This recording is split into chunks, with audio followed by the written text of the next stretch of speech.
রাজশাহীর বাঘা উপজেলার বাউসা ইউনিয়নের আরপাড়া মিয়াপাড়া গ্রামে ভয়াবহ অগ্নিকাণ্ডের ঘটনায় ৩ কক্ষ বিশিষ্ট আধা পাকা টিন সেট বসতবাড়ি সম্পূর্ণভাবে পুড়ে ছাই হয়ে গেছে। এতে ঘরের আসবাবপত্র, নগদ ৪ লক্ষ অর্থ, স্বর্ণ অলংকার সহ প্রয়োজনীয় মালামাল ভস্মীভূত হয়েছে। ক্ষয়ক্ষতির পরিমাণ প্রায় ১০ থেকে ১২ লাখ টাকা বলে দাবি করেছে ক্ষতিগ্রস্ত পরিবার। ঘরে ঘরে লাখ লাখ চারেক টাকা ছিল, আর যে আসবাবপত্র ছিল তাও ১০-১২ লাখ টাকার আসবাবপত্র পুড়ে গেছে। সোমবার ২৬ জানুয়ারি বেলা আনুমানিক ১১টার দিকে এই অগ্নিকাণ্ডের ঘটনা ঘটে।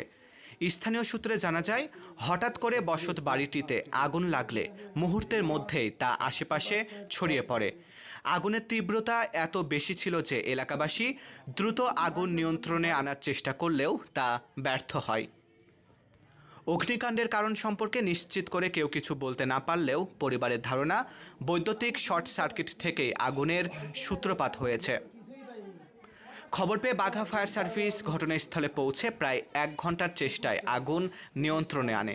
তবে ততক্ষণে আনজারুল ইসলামের বসত বাড়িটি সম্পূর্ণভাবে পুড়ে গেছে। ফ্রিজ না।